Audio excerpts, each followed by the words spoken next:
Hi guys. चिंता छोड़ो सुख से जियो स्टोरी नंबर 12। इस स्टोरी में आपको रॉकफेलर के बारे में जानने को मिलेगा। चलो ज़्यादा टाइम नहीं लगाते हुए लेट्स स्टार्ट।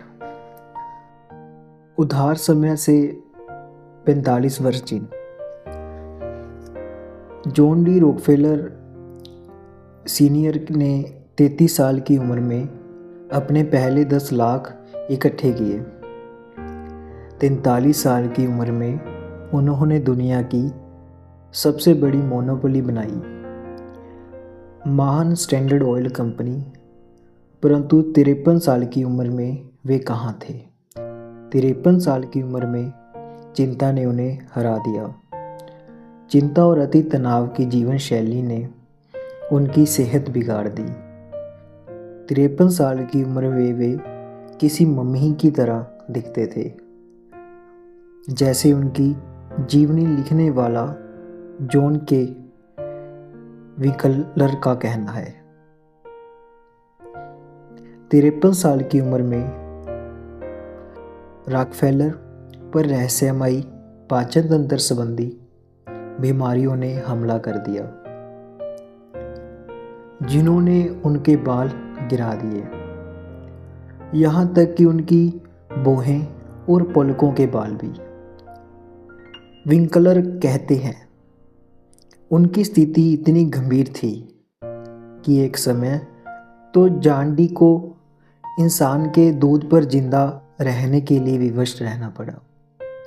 डॉक्टरों के अनुसार उन्हें एलोपेसिया था, गंजेपन का एक रूप जो अक्सर नर्व्स के कारण शुरू होता है।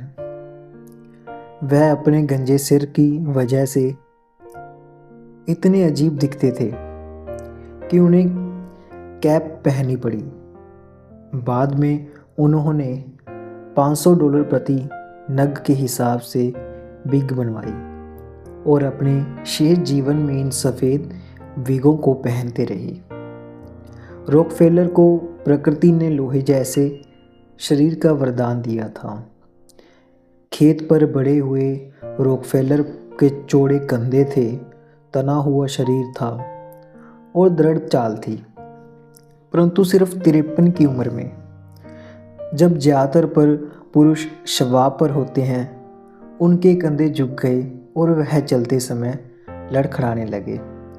उनके एक और जीवनी लेखक जॉन टी फ्लिन कहते हैं, जब वह शीशे में देखते थे तो उन्हें एक सा आदमी नजर आता था।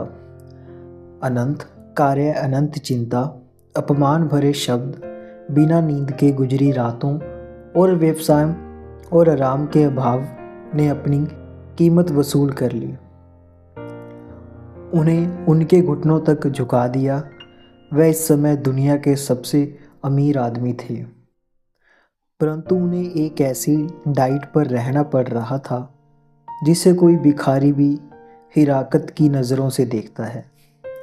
उस समय उनकी आमदनी $10 लाख प्रति सप्ताह थी, परंतु जितना भोजन वह एक सप्ताह में कर सकते थे, उसकी कीमत शायद $2 होगी। डॉक्टरों ने उन्हें एसिड्यूलेटेड दूध और कुछ पहले कुछ बाद में पतले बिस्कुट खाने पीने की इजाज़त दी थी। उनकी त्वचा का रंग उड़ गया, यह किसी पुराने चरम पत्थर की तरह दिख रही थी जो उनकी हड्डियों पर कसकर लिपटा हुआ था। और वह 53 साल की उम्र में सिर्फ इसलिए नहीं मरे क्योंकि उन्हें बस सबसे अच्छी चिकित्सा मिली जो पैसे से खरीदी जा सकती थी। ऐसा कैसे हुआ? चिंता, सदमा, अति दबाव और अति तनाव की जीवन शैली। उन्होंने अपने आप को सचमुच कब्र के किनारे तक पहुंचा दिया।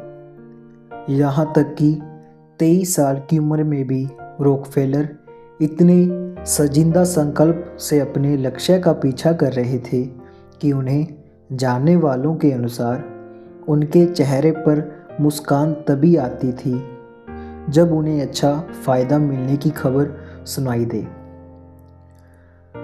जब उन्हें बड़ा फ़ायदा होता था तो वे छोटा सा सैनिक नृत्य करते थे, अपने हेड को फर्श पर फेंकते थे और नाचने लगते थे।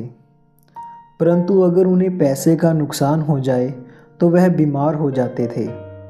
एक बार उन्होंने ग्रेट लेक से $40,000 का अनाज भिजवाया। कोई बीमा नहीं, बीमे की लागत ज़्यादा थी, $150। उस रात एरी लेक में ज़बरदस्त तूफान आया। रॉकफेलर अपने सामान के नुकसान को लेकर इतने चिंतित थे कि जब उनके पार्टनर जॉर्ज गार्डनर सुबह ऑफिस पहुंचे तो उन्होंने वहां पर जॉन डी को फर्श पर चक्कर लगाते देखा। वह बोले, जल्दी करो, देखें कि क्या हमें अब बीमा मिल सकता है, बशर्ते देर न हो गई हो। गार्डनर शहर की तरफ भागा और बीमा ले लिया। परंतु जब वह ऑफिस आया तो उसने जॉन डी को पहले से भी ज़्यादा तनाव की हालत में देखा। इस दौरान एक टेलीग्राम आ गया। सामान पहुंच चुका था, उसे तूफान से कोई नुकसान नहीं हुआ था। वह अब पहले से भी ज़्यादा बीमार थे क्योंकि उनके $150 बर्बाद हो गए थे। दरअसल वे इस बारे में इतने परेशान थे कि उन्हें घर जाना पड़ा और बिस्तर पर आराम करना पड़ा। ज़रा सोचिए, उस वक्त उनकी फर्म साल भर में $5 लाख का सकल बिजनेस कर रही थी। फिर भी उन्होंने खुद को $150 के पीछे इतना बीमार बना लिया कि उन्हें बिस्तर पर जाना पड़ा। उनके पास खेलने या मनोरंजन के लिए ज़रा भी समय नहीं था। उनके पास धन कमाने और संडे स्कूल में पढ़ाने के अलावा किसी भी चीज़ के लिए समय नहीं था। जब उनके पार्टनर जॉर्ज गार्डनर ने 3 और लोगों के साथ मिलकर $2,000 में एक सेकंड हैंड यार्ड खरीदी तो जॉन डी स्तब्ध रह गए। उन्होंने उसमें घूमने से इनकार कर दिया। गार्डनर ने उन्हें एक शनिवार की दोपहर को ऑफिस में कार्य करते देख और उनसे आग्रह किया, चलो जान, हम नाम पर घूमने चलते हैं, इससे तुम्हें अच्छा लगेगा। बिजनेस के बारे में भूल जाओ, थोड़ा आनंद लो। रॉकफेलर ने गुस्से से घूरते हुए चेतावनी दी, जॉर्ज गार्डनर, तुम मेरे परिचितों में से सबसे फजूल खर्च इंसान हो। तुम बैंकों में अपनी क्रेडिट खराब कर रहे हो और मेरी भी। इससे पहली चीज़ यह होगी कि तुम हमारा बिजनेस चौपट कर दोगे, नहीं तो मैं तुम्हारी यार्ड में नहीं बैठूंगा। मैं उसे कभी देखना भी नहीं चाहता। और वह ऑफिस में शनिवार की पूरी दोपहर कार्य करते रहे। यही आनंद का अभाव, सही नज़रिए का अभाव हमें जॉन डी के पूरे बिजनेस कैरियर में देखने को मिलता है। बरसों बाद उन्होंने कहा, मैंने कभी भी खुद को यह याद दिलाए बिना रात को तकिए पर अपना सिर नहीं रखा कि मेरी सफलता सिर्फ अस्थायी हो सकती है। उनके पास लाखों डॉलर थे, परंतु कभी इस बात की चिंता किए बिना अपने तकिए पर अपना सिर नहीं रखा कि उनकी दौलत चली जाएगी। कोई हैरानी नहीं कि चिंता ने उनकी सेहत खराब कर दी। उनके पास मनोरंजन या खेलने तक का समय नहीं था। वह कभी थिएटर नहीं जाते थे, ताश नहीं खेलते थे, किसी पार्टी में नहीं जाते थे। जैसा मार्क हन्ना कहते हैं, यह आदमी पैसे के पीछे पागल था, बाकी हर तरह से समझदार, परंतु पैसे के पीछे पागल। रॉकफेलर ने क्लीवलैंड ओहियो में अपने पड़ोसी के सामने एक बार स्वीकार किया कि वह चाहते हैं कि लोग उनसे प्रेम करें, मगर वह भी इतने भावहीन और शक्की थे कि बहुत कम लोग उन्हें पसंद करते थे। मॉर्गन ने तो एक बार यहाँ तक कह दिया था कि वह उनके साथ बिजनेस नहीं करना चाहते थे। उन्होंने गुस्से से कहा था, मैं उस आदमी को पसंद नहीं करता, मैं उनके साथ नहीं किस तरह का संबंध नहीं रखना चाहता। रॉकफेलर का अपना भाई उनसे इतनी ज़्यादा नफरत करता था कि उसने अपने बच्चों के शरीर पारिवारिक कब्रिस्तान से हटवा दिए। उसने कहा, मेरा कोई भी रक्त संबंधी कभी उस जमीन में आराम नहीं करेगा जिसके मालिक जॉन डी हो। रॉकफेलर के कर्मचारी और सहयोगी रॉकफेलर के कर्मचारी और सहयोगी बहुत डरते थे। और यही सबसे मज़ेदार बात है, रॉकफेलर उनसे डरते थे। इस बात से डरते थे कि वे लोग ऑफिस के बाहर बातें करेंगे और गोपनीय बातें बता देंगे। उन्हें मानवीय स्वभाव में इतना कम विश्वास था कि एक बार जब उन्होंने एक स्वतंत्र रिफाइनर के साथ 10 साल का कॉन्ट्रैक्ट किया तो उन्होंने उस आदमी से यह वायदा करवा लिया कि यह किसी को नहीं बताएगा, अपनी पत्नी को भी नहीं। अपना मुंह बंद करो और बिजनेस चलाओ, यह उनका सूल वाक्य था।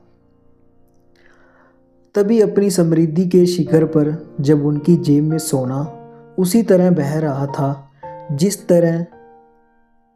तरह वेसुवाइस के किनारों पर गर्म पीला लावा बहता है, उनका निजी संसार दौड़ गया। पुस्तकों और लेखकों के स्टैंडर्ड ऑयल कंपनी के लुटेरे बैरन के युद्ध की निंदा की और रेलवे को गोपनीय रूप से भी गई रिबेट सभी प्रतिद्वंदियों का निर्मम दमन किया। तेल क्षेत्रों में दुनिया के सबसे ज़्यादा नफरत जॉन डी रॉकफेलर से ही की जाती थी। उसने जिन लोगों को बर्बाद किया था उन्होंने उसके पुतले को फांसी पर लटका दिया। उनमें से कईयों के दिल में तो यह अरमान था कि वे उसकी झुर्रीदार गर्दन के चारों तरफ रस्सी बांधकर उसे खट्टे सेब के पेड़ पर टांग दें। आग उगलते पत्थर रॉकफेलर के ऑफिस में आने लगे जिनमें उसे मारने की धमकी दी गई थी। अपने दुश्मनों के हाथों मरने से बचने के लिए उन्होंने बॉडीगार्ड भी रख लिए थे। उन्होंने नफरत के इस तूफान को नज़रअंदाज करने की कोशिश की। उन्होंने एक बार सनकीपन में कहा था, आप मुझे लात मार सकते हैं और अपमानित कर सकते हैं बशर्ते आप मुझे अपने रास्ते पर चलने दें। पर उन्होंने आखिरकार यह जाना कि वह भी आखिर इंसान थे। वह नफरत को नहीं झेल पाए और चिंता को भी। उनकी सेहत तड़कने लगी और वह एक नए दुश्मन बीमारी से हैरान थे और उलझन में थे जो उनके भीतर से हमला करती थी। पहले तो उन्होंने अपनी कभी कभार की बीमारी को छुपा रखा, अपनी बीमारी को दिमाग से निकालने की कोशिश की, परंतु अनिद्रा, अपच और बालों का झड़ना, चिंता और ब्रेकडाउन के इन सभी शारीरिक लक्षणों का नकारण संभव नहीं था। आखिरकार उनके डॉक्टरों ने उन्हें दुग्ध सच्चाई बता दी। वह अपना विकल्प चुन सकते थे, अपना पैसा और चिंताएं या जीवन। उन्होंने उन्हें चेतावनी दी, या तो रिटायर होना होगा या मरना होगा। वह रिटायर हो गए, पर रिटायर होने से पहले ही चिंता, लोभ और डर ने उनकी सेहत चौपट कर दी थी। अब अमेरिका की सबसे मशहूर महिला जीवन लेखिका ईडा टार्बेल ने उन्हें देखा तो उन्हें सदमा लगा। उन्होंने लिखा, उनके चेहरे पर भयानक बूढ़ापन था। वह मेरे द्वारा देखे गए सबसे बूढ़े आदमी थे। बूढ़े नहीं तो रॉकफेलर उस समय जनरल मैकार्थर से कई साल छोटे होंगे जब उन्होंने फिलीपींस पर दोबारा कब्जा किया था, परंतु वह शारीरिक रूप से इतने खंडर हो चुके थे कि ईडा टारबेल को उन पर दया आई। वे उस समय अपनी साकत पुस्तक पर कार्य कर रही थी, जिसमें स्टैंडर्ड ऑयल और उनकी नीतियां की निंदा की गई थी। उनके पास उस आदमी से प्रेम करने का कोई कारण नहीं था जिसने इस ऑक्टोपस को बनाया था।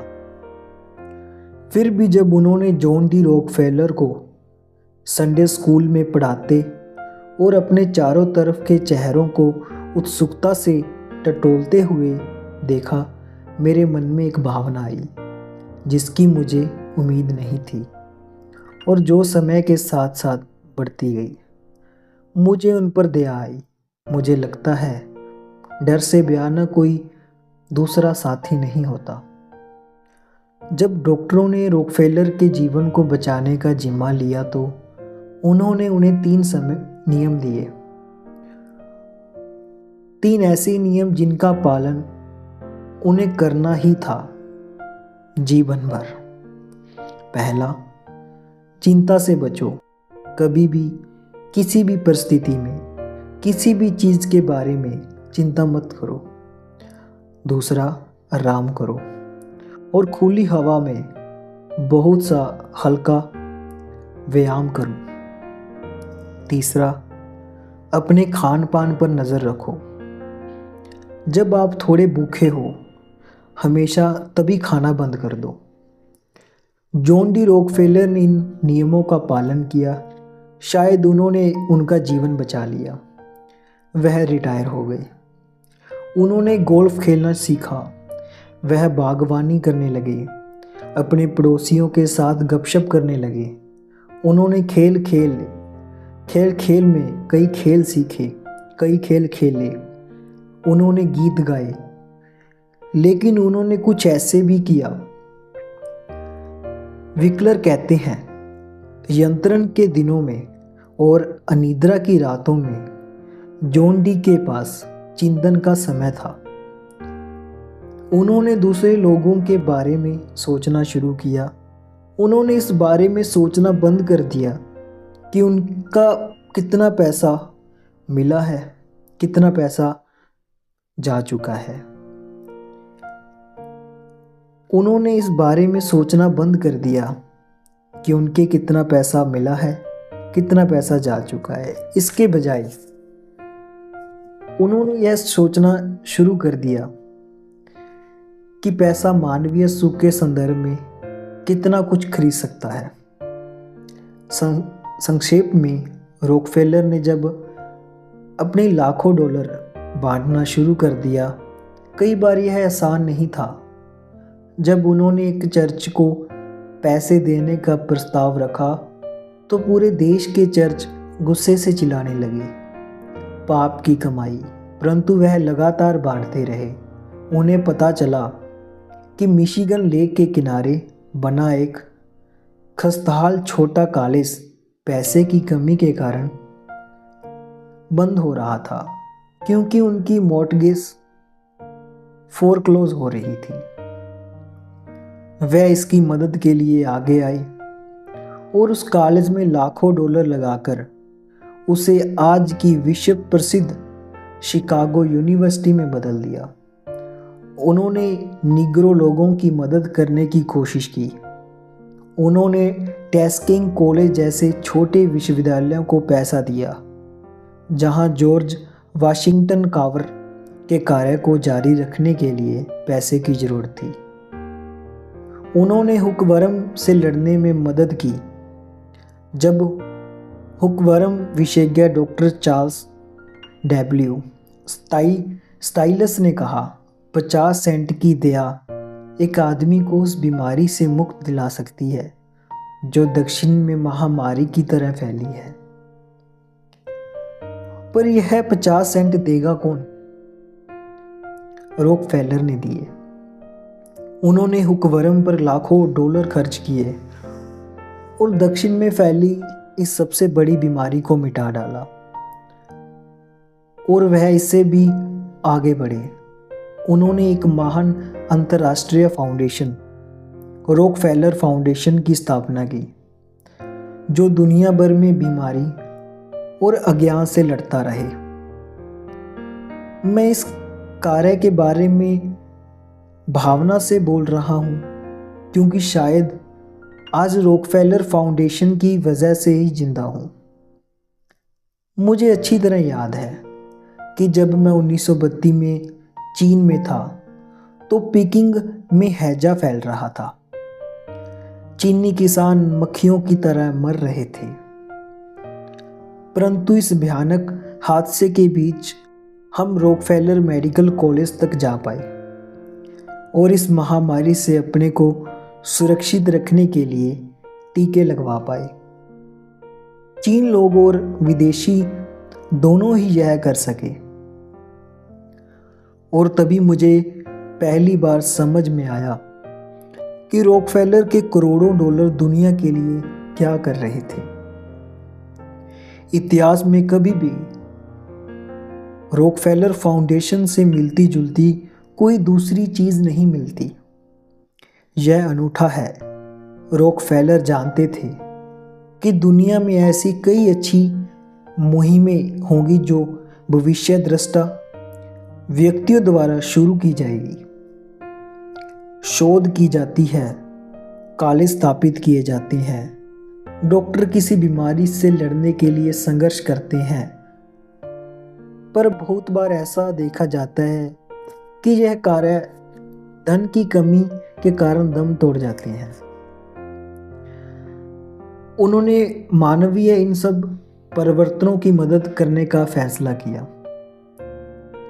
उन पर कब्जा जमाने का नहीं, बल्कि उन्हें कुछ पैसा देने का, ताकि वे अपनी मदद खुद कर पाएं। जब आप और मैं जॉन डी रॉकफेलर को पेनिसिलिन के चमत्कारों के लिए धन्यवाद दे सकते हैं और दर्जनों अन्य आविष्कारों के लिए भी जो उनके धन की मदद से किए गए, आप उन्हें इस बात के लिए धन्यवाद दे सकते हैं कि आपके बच्चे अब स्पाइनल मेनिंजाइटिस नामक बीमारी से नहीं मरते, जो पहले 5 में से 4 हर बच्चे मर जाते थे। और आप उन्हें धन्यवाद दे सकते हैं कि उनकी आशिक मदद से हमने मलेरिया, टीबी, इन्फ्लुएंजा और डिप्थीरिया के अतिरिक्त कई अन्य बीमारियों में प्रगति कर ली, जो इस दुनिया में तबाही मचाती हैं। और रॉकफेलर के बारे में, जब उन्होंने अपना पैसा दिया तो क्या उन्हें मानसिक शांति हासिल हुई? हाँ, उन्हें अपना पैसा दिया तो क्या उन्हें मानसिक शांति हासिल हुई? जी हाँ, उन्हें आखिरकार संतुष्टि मिल गई। ऐसा एलन नेविन्स ने कहा, अगर 1990 के बाद जनता यह सोचती थी कि वह अब भी स्टैंडर्ड ऑयल पर हो रहे हमलों के बारे में चिंता कर रहे हैं, तो जनता गलत सोच रही थी।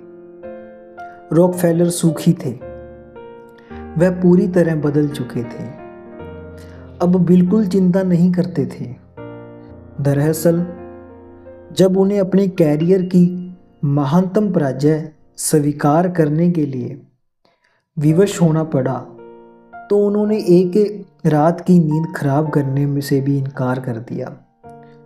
यह पराजय उस समय आई जब उनके बनाए विशाल कॉरपोरेशन स्टैंडर्ड ऑयल का आदेश दिया गया कि वह इतिहास का सबसे भारी जुर्माना चुकाए। अमेरिकी सरकार के अनुसार स्टैंडर्ड ऑयल एक मोनोपोली था, जो एंट्री टेस्ट कानूनों की सीधी अवहेलना थी। यह युद्ध 5 साल तक चलता रहा।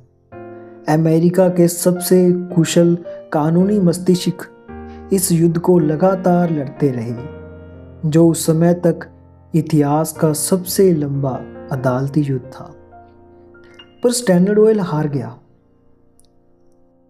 जब जज केनेसा माउंटेन लेडीज ने अपना फैसला सुनाया तो रॉकफेलर के वकील को डर था कि बूढ़े जॉन डी को इससे बहुत सदमा लगेगा, लेकिन उन्हें पता नहीं था कि वह कितने बदल चुके हैं। उस रात एक वकील ने जॉन डी से फोन पर बात की,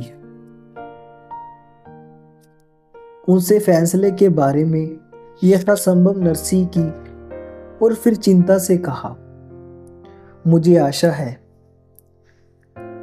कि आप इस फैसले की वजह से विचलित नहीं होंगे मिस्टर रॉकफेलर। मुझे आशा है कि आप रात को सो सकेंगे। और बूढ़े जॉन डी वह फोन पर कड़कते हुए बोले, चिंता मत कीजिए मिस्टर जॉनसन, मैं रात को सोने का इरादा रखता हूँ और आप भी इससे परेशान न हो। Good night.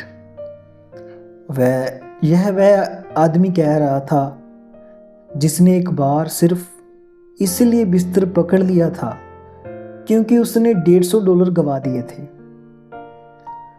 हाँ, चिंता को जीतने में जॉन डी को बहुत लंबा समय लगा। वह 53 वर्ष की उम्र में मर रहे थे, पर वे 98 साल तक जिए। John D Rockefeller.